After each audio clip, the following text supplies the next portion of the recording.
Life with my Madhusudana চ্যানেলে নতুন পর্বে আপনাদের সকলকে স্বাগত জানাচ্ছি। বন্ধুরা কেমন আছেন? আশা করি সবাই সুস্থ আছেন, ভালো আছেন। মা লক্ষ্মী দেবীর অশেষ কৃপা পেতে অবশ্যই কমেন্ট বক্সে লিখুন জয় মা ইতু লক্ষ্মীর জয়।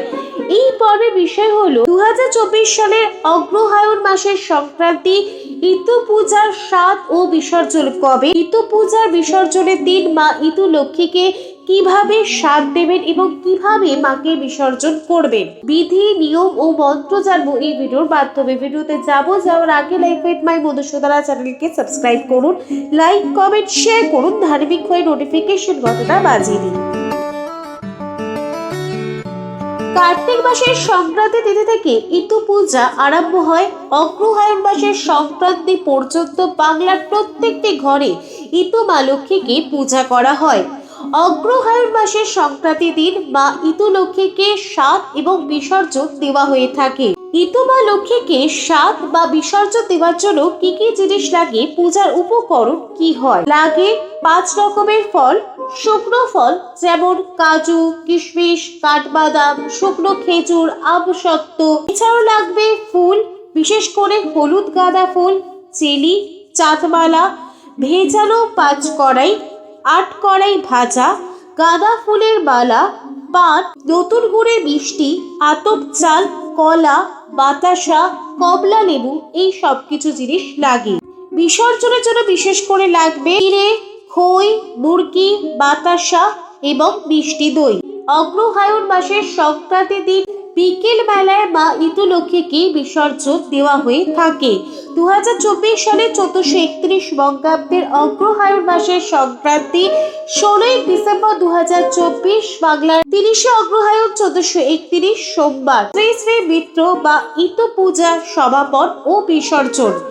এই দিন সকালবেলায় ঘুম থেকে ওঠার পর ঘর বাড়ি ভালো করে পরিষ্কার করে ফেলতে হবে। এরপর স্নান সেরে শুদ্ধ বস্ত্র পরে, হলুদ বা লাল রঙের বস্ত্র পরে মা ইতু লক্ষ্মীর পূজার আয়োজন করতে হবে। এই দিন মা ইতু লক্ষ্মীকে পূজা করার জন্য বাড়িতে আলপনা দিতে পারলে খুবই ভালো হয়। বাড়ির চারিপাশে গঙ্গা জল ছড়িয়ে দেবেন। এরপর ঠাকুর ঘরে মা ইতু লক্ষ্মীকে সাজিয়ে তুলতে হবে। ইতু মা লক্ষ্মীকে সাজিয়ে তোলার জন্য গাঁদা ফুলের মালা পরিয়ে দেবেন। এটি হলুদ গাঁদা ফুলের মালা হলে খুবই ভালো হয়। এছাড়াও চেলি, চাঁদমালা, হলুদ ফুল দিয়ে মাকে সাজিয়ে তুলবেন। এরপর মাকে স্বাদ দেওয়ার জন্য একটি থালায় নিতে হবে আতপ চাল, কলা, কমলা লেবু, নতুন গুড়ের মিষ্টি, ভেজানো 5 কড়াই। আরেকটি থালায় নিতে হবে 8 কড়াই ভাজা শুকনো ফল, চিড়ে, খই, মুরগি, বাতাসা, দই। এই সব কিছু মায়ের স্বাদের জন্য সাজিয়ে রাখবেন। এরপর ধূপ ধুরা জ্বালিয়ে দিতে হবে। অগ্রহায়ণ মাসের সংক্রান্তি দিন বিসর্জনের দিন যেভাবে প্রত্যেক রোববার মাকে পূজা করে এসেছে সেইভাবেই পূজা করতে হবে। অগ্রহায়ণ মাসের সংক্রান্তি দিন পূজা সমাপ্ত হলে মাকে বিধিবদ্ধ আরতি করতে হবে। পঞ্চপ্রদীপ, কর্পূর, জলপূর্ণ শঙ্খ, ফুল, বস্ত্র, চামর দিয়ে মায়ের বিধিবদ্ধ আরতি করতে হবে। আরতি সমাপ্ত হলে ইতু পূজার ব্রত কথা অবশ্যই শ্রবণ করতেই হবে। পূজা সমাপ্ত হলে পূজার প্রসাদ পরিবারের সকল সদস্যরা মিলে গ্রহণ করবেন। এরপর ইতু পূজার দিন অগ্রহায়ণ মাসের সংক্রান্তির দিন বিকেল বেলা সবাই মা ইতু দেবীকে বিদায় জানাতে হবে। মা ইতু লক্ষ্মীকে বরণ করে তুলতে হবে। ইতু লক্ষ্মীকে বরণ করার জন্য 2 হাতে 2টি পান দিতে হবে। একটি হাতের উপর আরেকটি হাত চিত করে মাকে বরণ করতে হবে। মাকে মিষ্টি মুখ করাতে হবে। এরপর মাকে কানে কানে বলতে হবে, ঘটের কাছে মুখ নিয়ে গিয়ে এই কথাটি 3 বার বলবেন। আবার এসো মা, সুখ সমৃদ্ধি খুশিতে আমার সংসার ভরিয়ে রেখো মা। আবার এসো মা, সুখ সমৃদ্ধি খুশিতে আমার সংসার ভরিয়ে রেখো মা। এই কথাটি বা প্রার্থনা মাকে জানাতে হবে। এরপর মাকে পুকুর ঘাটে বা গঙ্গায় নিয়ে যেতে হবে বিসর্জনের জন্য। গঙ্গায় বা পুকুর ঘাটে নিয়ে যাওয়ার পর ঘাটে মাকে বসাতে হবে। এরপর মায়ের কানে কানে আবারও এই কথাটি বলতে হবে। কথাটি 3 বার বলবেন।